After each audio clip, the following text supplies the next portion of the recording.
Hello everyone and welcome to Aviation Insider's YouTube channel. My name's Olivia and joining me today I've got Paul from the Cockpit Method, and we're going to just be asking a few questions, finding out a bit about the company. So we'll get right on in.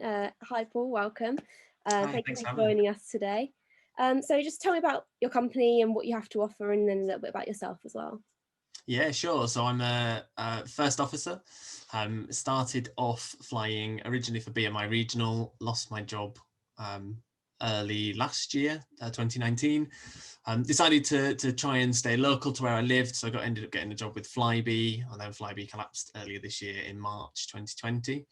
So for me, it was really important to kind of pivot, use the skills I'd learned in the aviation industry to try and do something different, but that was useful to other businesses. So I set up the Cockpit Method during lockdown. And the Cockpit Method is fundamentally training and coaching using everything I've learned in the commercial cockpit, from decision making, risk management, stress and fatigue management, to help business owners. And earlier on this year, I started to use that to help the NHS. So all the way through lockdown, been helping NHS frontline workers with strategies for stress and fatigue management. Wow, that's fantastic. So obviously the NHS have been a big part of this year. How have you found that coaching's gone? Have you found it really insightful to get to work with people that have been kind of on the front line of everything?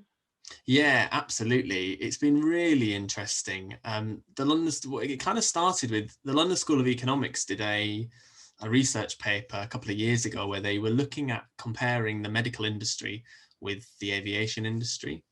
One of the statistics that I saw at the time, and this was due to America, it was across in America, was 2 years ago in America, there were so many preventable deaths in the medical industry. It was the equivalent of 3 Boeing 737s crashing a day. So it's absolutely unbelievable that that kind of thing is happening in the medical industry. And yet, if that would have happened in aviation, everything would be grounded. So it made me think that there's so much in the medical industry that could learn from what we do in aviation, the just culture, risk management, all that kind of stuff. And then as we went into the coronavirus pandemic and I was out there helping some of the frontline workers, you could see how much they were suffering. They were on their knees. And again, it just made me think that that wouldn't be allowed to happen in aviation. You know, if you had two pilots flying an aircraft that were falling asleep whilst they were doing their job, there'd be absolute outrage. So it was really important for me to just find something that I could do to help them. And the response has been amazing. And I think they're really kind of getting to grips with having breaks and just generally taking time off, which they're not used to doing. Yeah, that's amazing. That sounds like you've done some really helpful, useful work then with the NHS to help them out. And it's definitely been needed this year. So well done for that. That sounds great. In terms of in general, what sort of like advice have you given to people who have potentially said that they're like just suffering with the challenges of this year and their business potentially isn't going the way they want it to? What sort of advice have you been giving to people? The biggest piece of advice I always give is to just step back. You know, we always have a saying in the cockpit, just like sit on your hands. So if something goes wrong, sit on your hands. Don't let the impulse kind of take over. You know, as you'll know, we have the fight or flight response, which we're really good at, kind of, you know, just knee-jerk reactions. Whereas if you imagine in the cockpit, if we started pressing buttons when there's a problem, it's catastrophic. So I think teaching people to just stop, you know, take a minute, breathe, assess the situation. More often than not, you find the situation isn't as bad as you think it is. And just having that time and that space, I think, is really important. Absolutely. I think sit back and just take a second to review everything before you make any decisions is a great piece of advice. In Yeah. terms of other advice, kind of what have you found being the best transferable skills from the cockpit to potentially setting up a business and that sort of stuff? What do you think are the most useful points to take away from that?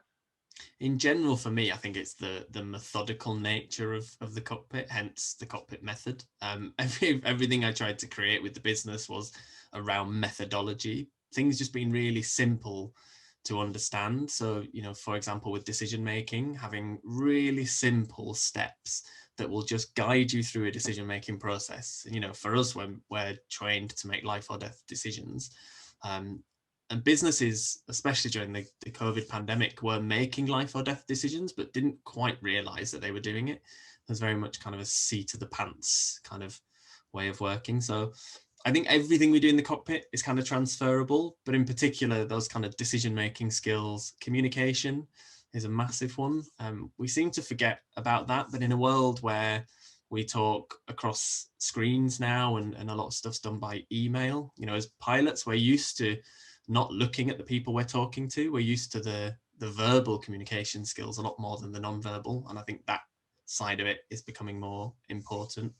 And I think the general well-being side of a pilot's life and cabin crew as well is incredibly important for people right now. Knowing when to stop, you know, as a pilot, we know when we're fatigued and we know when to step away from the job that we love. And I think more people could learn from that. Absolutely, I completely agree. So aside from like the NHS, what sort of other businesses have you been helping this year? What sort of other fields are people in? So I started off working with an architect's company and an accountant's, and it's kind of manifested from there, really. I was really lucky earlier this year to be picked up by the BBC for an article they were writing, and that's kind of led a lot of people kind of coming into me. So I've been working with a big pharmaceutical company recently. There's quite a big UK charity that I've been doing some work with. And then starting in January, we're branching out kind of even further. So we've got a brand new wellbeing course for business owners, an online 12-week program. So the idea is that anybody could do this program, and we coach them over the course of 12 weeks to come up with long-term strategies. Because again, I think with wellbeing, I always use the saying, you know, that we say, don't shop when you're hungry. And I think it's exactly the same for well-being. We wait until we're stressed to kind of come up with a well-being strategy, or, you know, you go, oh, I feel really tired today. What strategies can I use to help me? Rather than it being a proactive, long-term solution, which is my intention with business owners from now on. Great, that's really, really interesting, and you've been helping so many different types of companies. So in general, kind of what's your vision for this coming year then? What do you hope to achieve with the business?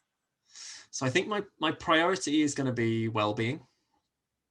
And I've set myself a goal for the next year to help 1 million people.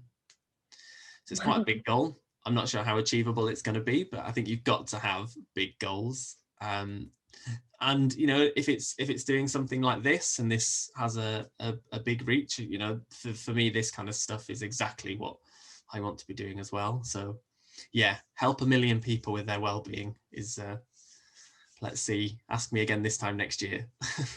That's amazing. Well, you're certainly doing some incredible work, and it's great that you've managed to find something positive out of this year. So I applaud you for that. That's fantastic. So thank you so much for joining us. I really appreciate you taking your time to answer a few questions for us, and hopefully people will come and check out the Cockpit Method, because I think it's a really, really great idea, and I think you're doing great work. So thank you very much. And if you want to come and check out Aviation Insider, you can visit us at aviationinsider.com. Thank you.